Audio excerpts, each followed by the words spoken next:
kind of bike do you have? Working on a Kingbull bike this morning. My buddy John ended up with this, and his grandkids thrashed it a little bit, so we ended up having no brake. Upon inspection, looks like this brake line got tugged, and it put a little hole right there.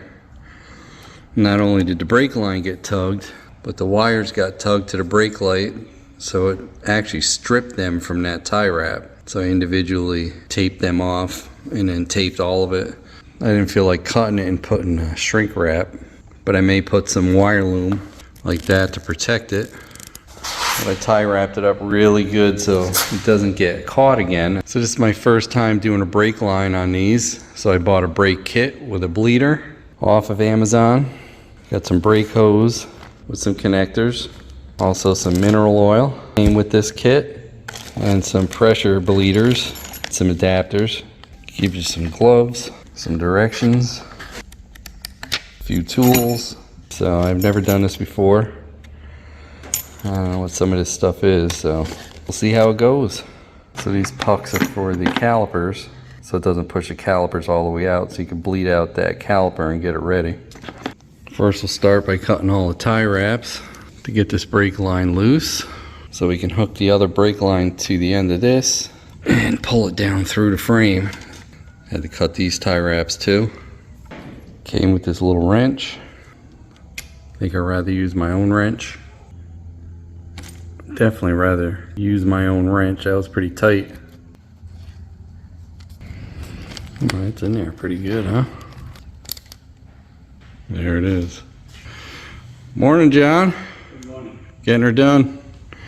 So I snipped the end off.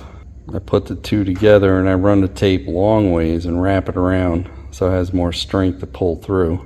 Make sure you clean up the hose really good so it sticks. And then we're going to pull it through the frame. See how it goes.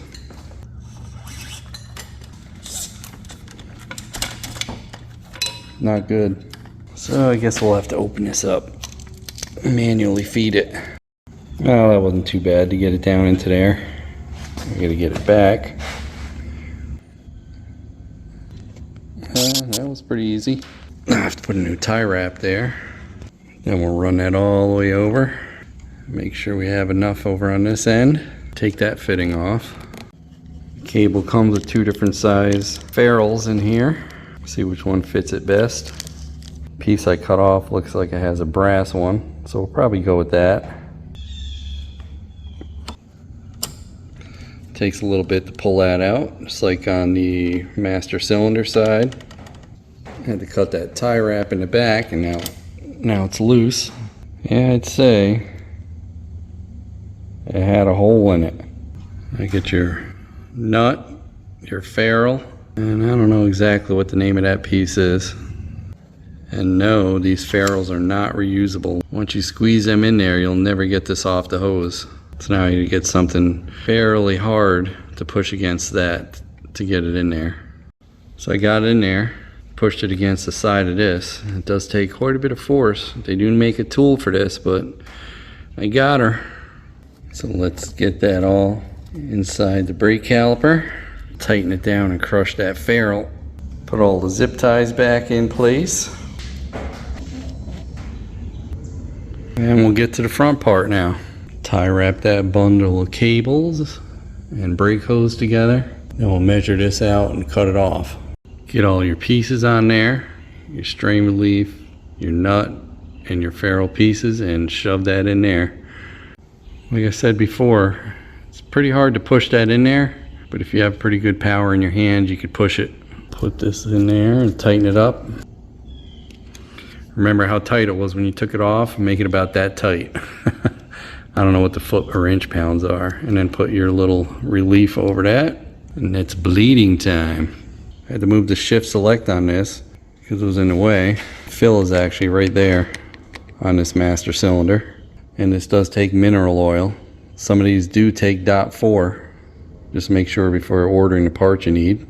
This kit was supplied with a torque wrench. We'll take this cap off. The screw does have a little O-ring.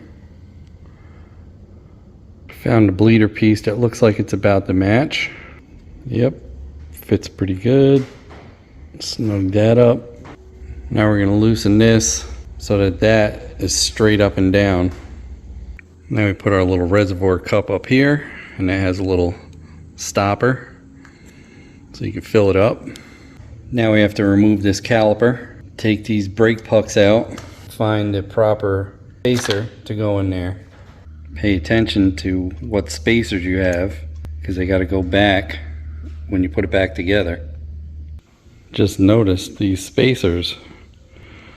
It's a pivoting cup, so it's like a self-aligning washer on the bolt side and on the frame side. Make sure that bleeder is free of debris. I just sprayed it out with some WD-40. Straighten out that cotter pin. Pull your shoes out.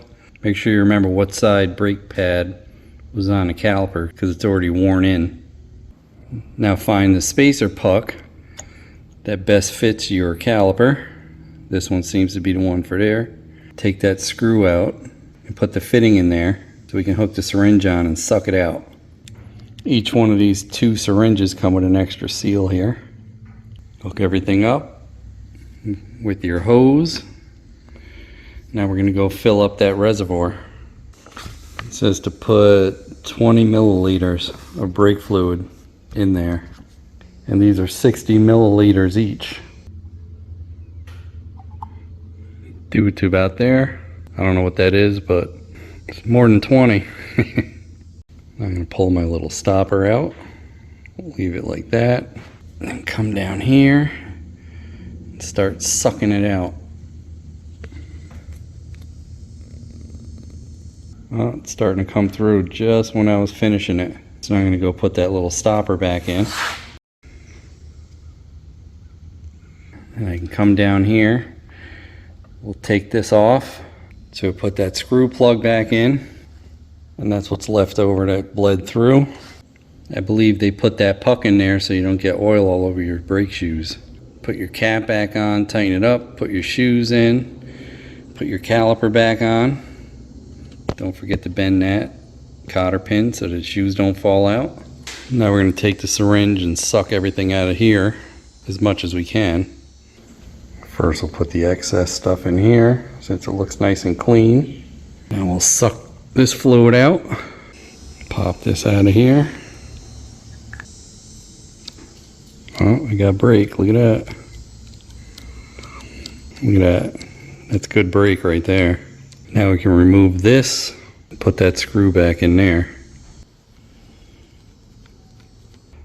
Snug that bolt up, then go around and make sure there's no leaks on any of your fittings. Looks good to me. Now we're going to finish putting this caliper back on. I'll show you how to align it. Now what I do to align these calipers, leave both of those loose. Then squeeze the brake lever and snug those bolts up. Then when these bolts are tight, you should be able to spin this. Hear no drag or very, very little.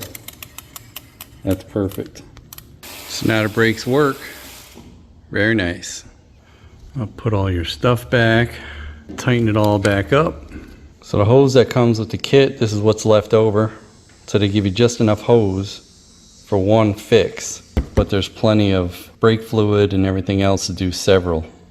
I'll make sure I put a link down below so you guys can order that stuff up if it ever happens to you. And that's it. Wasn't that hard of a job. As long as you have the proper tools. It'd be kind of rough without that kit. Thanks again for watching, guys. That's right. Hey, don't forget to like, comment, and subscribe. We'd love to hear what you have to say. Hit that bell if you want new notifications on new videos. Links for products used are in the description and on MotoCheez.com. Thanks for watching.